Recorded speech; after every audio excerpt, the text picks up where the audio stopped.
Welcome to Book Summary 101, the channel where we bring you clear, simple, and practical summaries of the world's greatest books. Today's summary is from How to Own Your Own Mind by Napoleon Hill. This book is not just about positive thinking or motivation. It is about taking control of the one thing that decides almost everything in your life, your mind. Napoleon Hill believed that your thoughts are the seeds of your future. If you plant the right seeds, nurture them with discipline, and protect them from negative influences, then you can design the kind of life you want. Hill spent many years studying successful people, including the famous businessman Andrew Carnegie. Carnegie encouraged him to learn how the greatest minds of the world worked, and this book reflects that wisdom.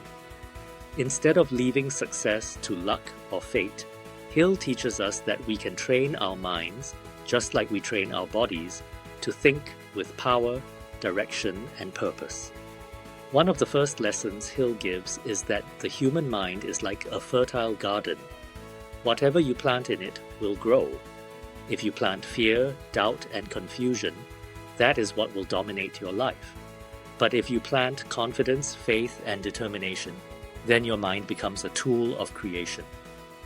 Hill asks us to think carefully about what we allow into our minds. Just like a gardener protects the soil from weeds, we must protect our thoughts from negative influences. He also talks about the importance of definiteness of purpose. Without a clear goal, our mind becomes scattered, moving from one thought to another without focus. But when you know what you want, your mind starts working like a magnet. It attracts ideas, people, and opportunities that match your goal. Hill stresses that this is not magic. It is a natural result of focus. When your mind is fixed on something, you notice chances that you would have otherwise ignored. For example, think of a person who decides they want to start a business. Before this decision, they may walk past opportunities every day without paying attention, but once the goal is set, suddenly they notice articles, conversations, and people connected to business. Their mind becomes alert because it is searching for what matters. That is the power of definiteness of purpose. Another idea Hill explores is the role of imagination. He explains that every invention, every success, and every great achievement begins first as a thought in someone's imagination. The mind can take something invisible and make it visible. But imagination alone is not enough. It must be combined with action, persistence, and planning. Without action, imagination remains only a dream. Napoleon Hill also warns us about something very common: drifting. Drifting is when a person allows their thoughts to wander without control. A drifter has no clear goals, no discipline, and no direction. Life pushes them here and there, like a ship without a rudder. Hill says that drifting is the enemy of success. To own your own mind means to stop drifting and to take control, steering your life with intention. He gives practical advice on how to do this. First, he says you must master self-discipline. Without discipline, your thoughts will easily be influenced by others, or by fear, or by temporary emotions. Discipline allows you to hold your focus, even when things get difficult. Second, he says you must choose carefully the people you listen to. The opinions of others can be powerful, and if you allow negative or fearful people to control your thoughts, you will lose control of your mind. Hill shares many stories of successful people to show these lessons. For example, he tells us about Thomas Edison, who used his imagination and persistence to invent the light bulb. Edison failed thousands of times, but his mind never gave up. His purpose was clear, and he disciplined his thoughts so that failure did not defeat him. Instead of thinking of mistakes as losses, Edison treated them as steps toward the solution. This is an example of owning your mind instead of letting outside circumstances own it. Another important lesson in the book is about belief and faith. Hill says that the mind works best when it has faith in its purpose. Doubt weakens the mind, while belief strengthens it. Faith is not about religion here. It is about trusting in your ability and your goal. When you believe you can achieve something, your mind releases energy and creativity. When you doubt, your mind closes down and loses its power. He encourages us to practice repeating positive thoughts to ourselves until they become natural. This is called auto-suggestion. For example, if a person wants to build confidence, they should tell themselves daily, "I am confident, I am capable, I can succeed." Over time, these thoughts sink into the subconscious and begin to shape behavior. Hill compares this to watering a plant every day. Small efforts, repeated, build powerful results. He also highlights the importance of decision-making. Successful people make decisions quickly and stick to them. Unsuccessful people take too long to decide and often change their minds. Why is this important? Because decision is the act of owning your mind. If you cannot decide, it means you are letting others or circumstances decide for you. Hill says that a firm decision is a sign of mental strength. Let us take an example. Imagine two friends who both want to start a project. One keeps thinking, maybe I should not. What if it fails? What if people laugh? This friend spends months in confusion and finally does nothing. The other friend decides firmly, I will start this project. I will find a way to make it work. Even if this friend faces difficulties, the decision gives power. The second friend owns his mind, while the first friend lets fear own it. Napoleon Hill reminds us that owning your mind is not about controlling every single thought. That is impossible. Instead, it is about creating a general direction, a clear purpose, and training your mind to stay on track. Just as a train runs on rails, your mind needs rails of purpose, belief, and discipline. He also touches on the subject of persistence. Many people start with enthusiasm, but give up when they meet resistance. The difference between winners and losers is often persistence. Hill says that persistence is a habit of the mind. It can be developed like a muscle. The more you practice pushing forward, the stronger your persistence becomes. Throughout the book, Hill insists that success begins in the mind long before it shows in the outside world. Your thoughts shape your words shape your actions, and your actions shape your destiny. If you want to change your life, you must first change your thoughts. And this is the central promise of the book. By learning to own your mind, you learn to own your future. In the first part of this summary, we explored Napoleon Hill's ideas about definiteness of purpose, imagination, decision-making, and the dangers of drifting. Now let us go deeper into the way Hill explains how the human mind can be trained and directed. He believed that our thoughts are influenced by both internal and external forces, and if we do not control them, someone else will. To truly own your own mind, you must learn how to protect it, guide it, and feed it the right material. One of the ways Hill explains this is through the idea of the subconscious mind. The subconscious is like the soil beneath the surface. It accepts whatever seeds you plant, whether positive or negative. It does not judge or question. If you feed it with doubt, fear, and failure, it will grow more of that. If you feed it with faith, courage, and determination, it will produce strength and opportunities. Hill stresses that you cannot leave your subconscious mind unattended. It must be trained through repetition, affirmation, and visualization. Think of an athlete preparing for a race. The athlete does not only train his body, but also his mind. He imagines himself running, winning, and holding the medal. This mental picture becomes so strong that it drives his actions, even in moments of fatigue. Hill believed that this same principle works for everyone. If you repeatedly tell your subconscious what you want, it begins to act like a servant, constantly working toward that image. Another key point Hill makes is about the power of association. He reminds us that the people we spend time with influence our thinking more than we realize. If you surround yourself with people who complain, doubt, and give excuses, those thoughts slowly become your own. On the other hand, if you surround yourself with people who are ambitious, positive, and determined, then your mind absorbs those qualities too. Hill advises us to choose carefully the company we keep, because minds are like mirrors. They reflect what they see most often.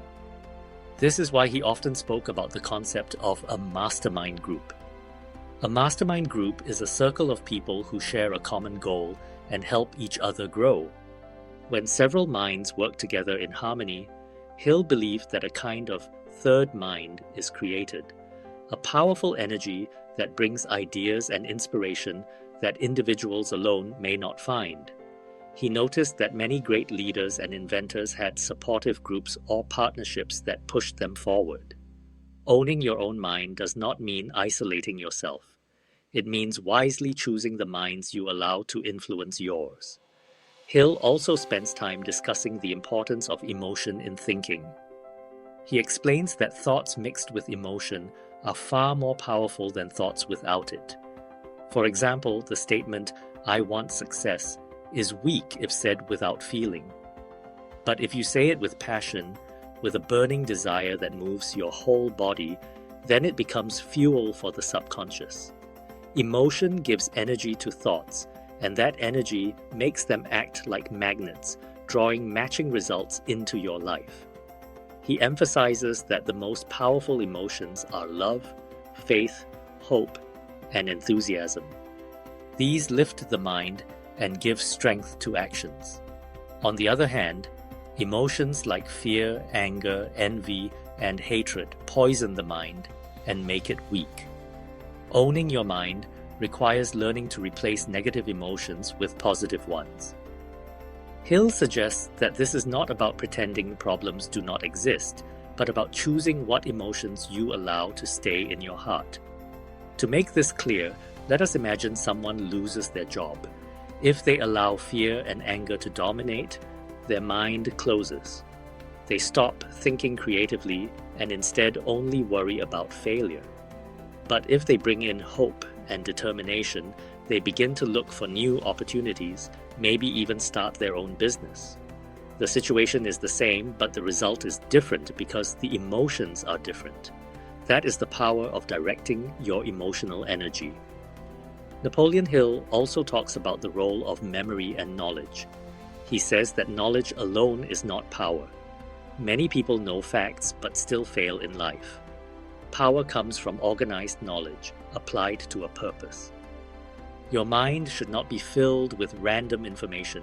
It should be filled with knowledge that serves your definite aim.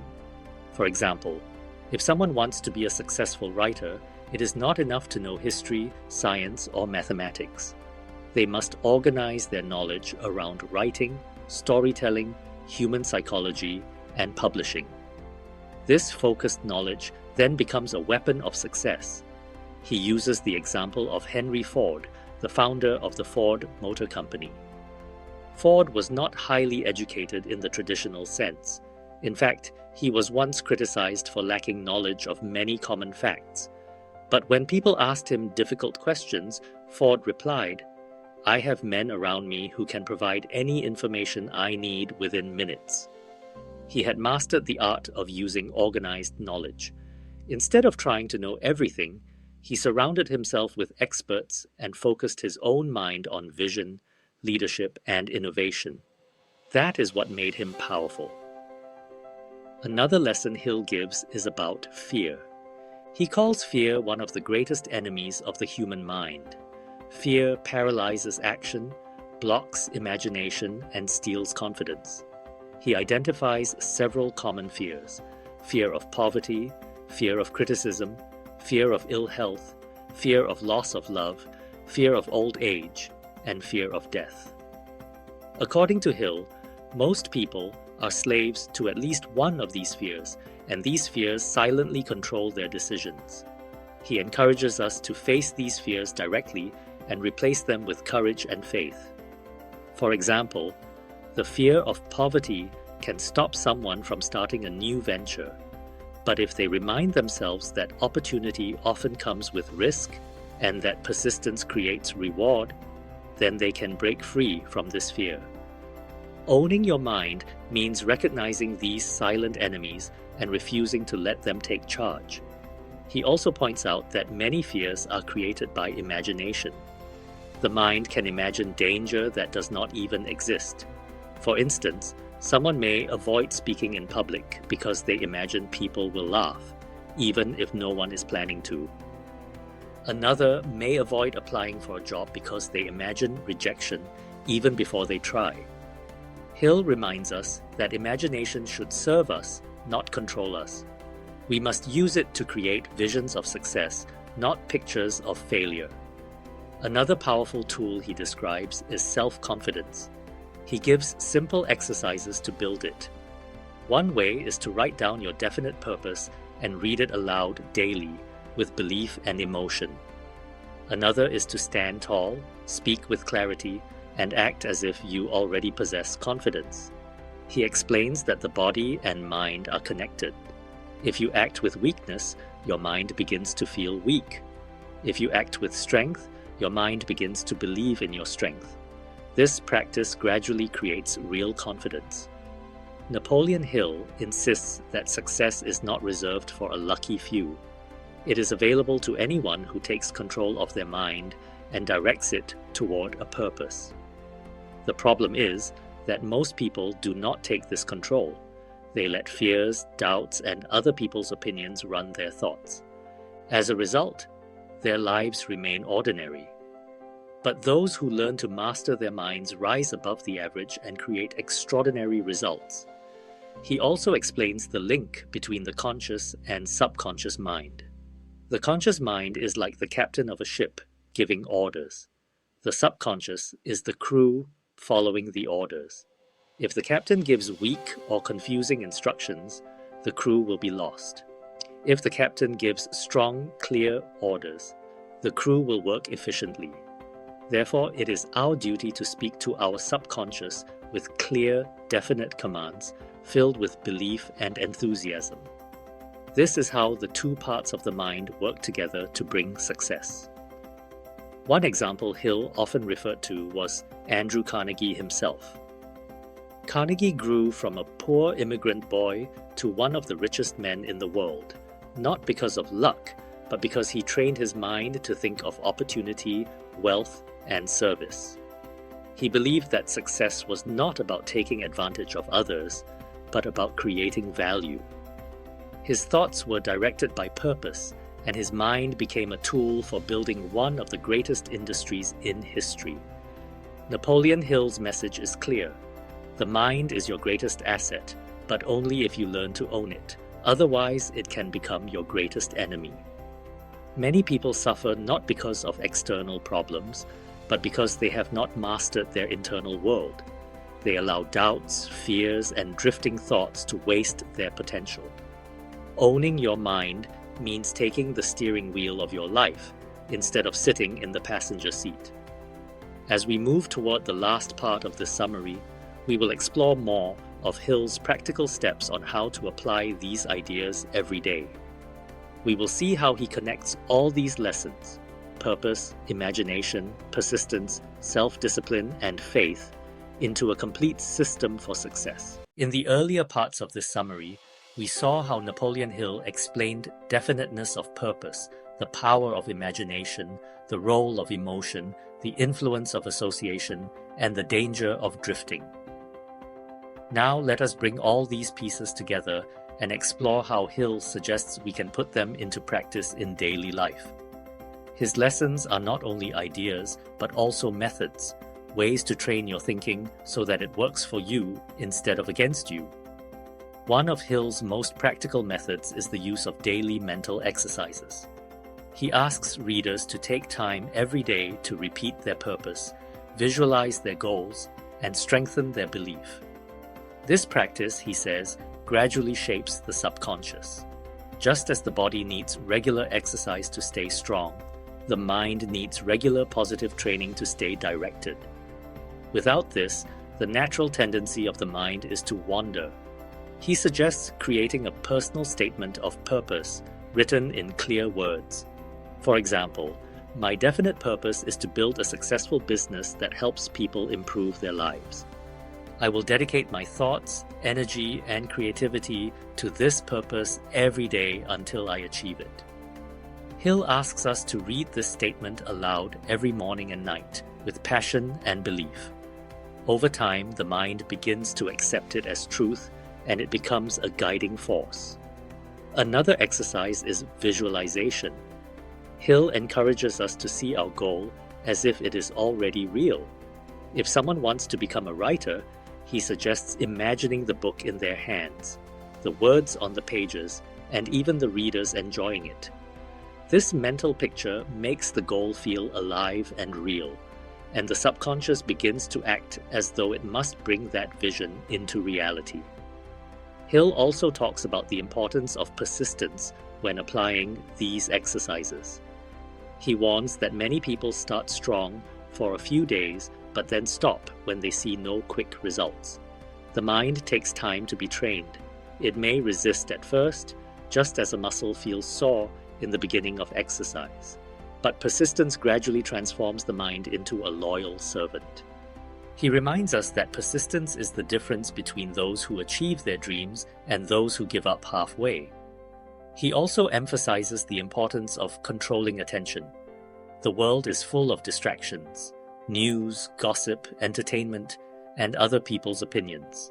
If you give your attention to everything, your mind becomes scattered.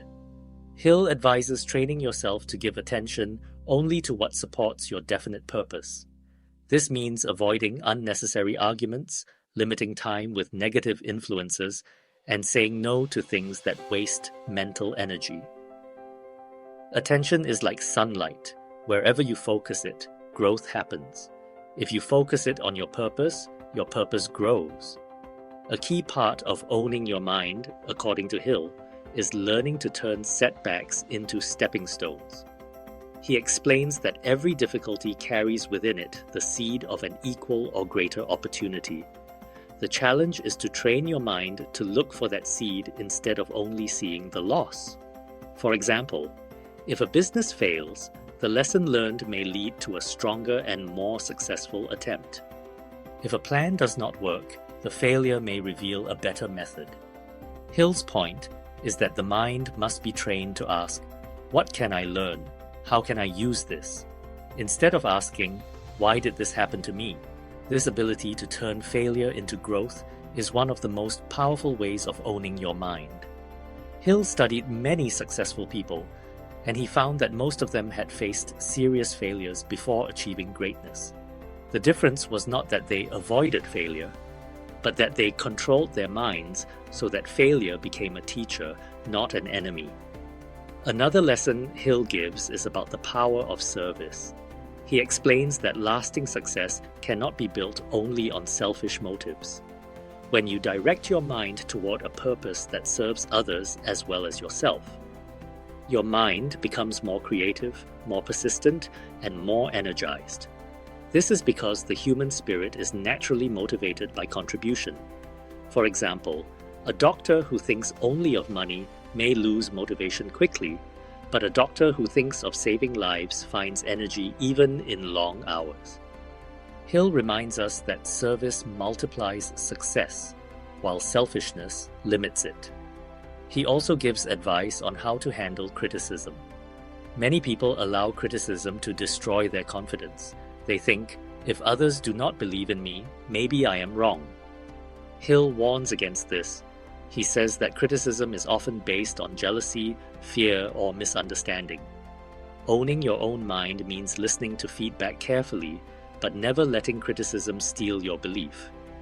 If the criticism has truth, you can use it to improve. If it is empty, you can ignore it. But in both cases, your purpose remains firm.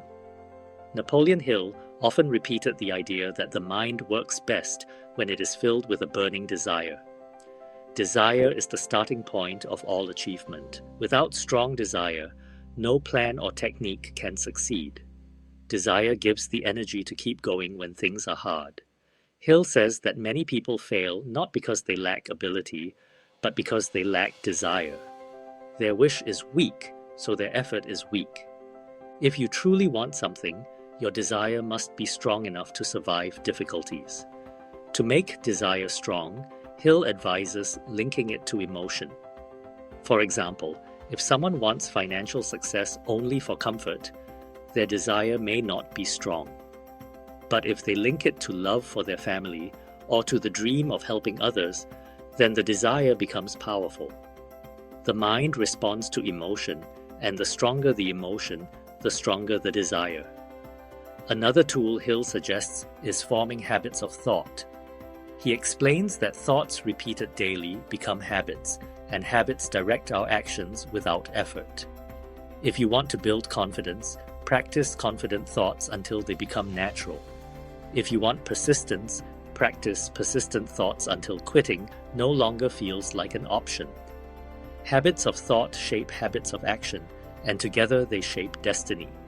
He also explains that the mind has two doors, one open to fear and doubt, and the other open to faith and courage. Both cannot dominate at the same time. Every day, we must choose which door to open. This choice decides whether our mind works for us or against us. Owning your mind means choosing faith and courage, even in uncertain times. Napoleon Hill ends his lessons by reminding us that success is not a mystery. It is the natural result of controlled thought, definite purpose, persistent action, and emotional discipline. Every person has the power to own their mind, but not every person chooses to.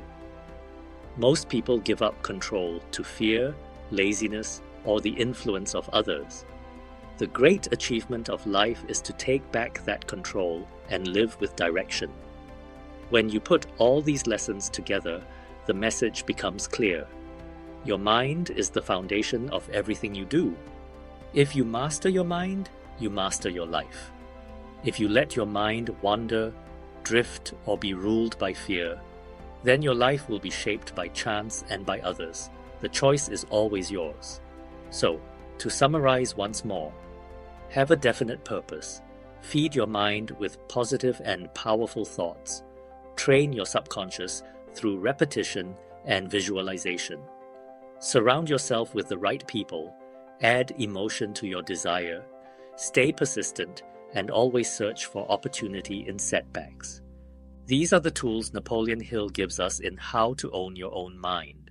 Thank you for listening to this summary of How to Own Your Own Mind by Napoleon Hill. If you found it valuable, please subscribe to Book Summary 101 and press the bell icon so you never miss our future summaries. This channel is made for book lovers who want to keep learning and growing every day. And before you go, we'd love to hear from you. Comment below and let us know which book you'd like us to summarize next. Your suggestion might be the next video on Book Summary 101.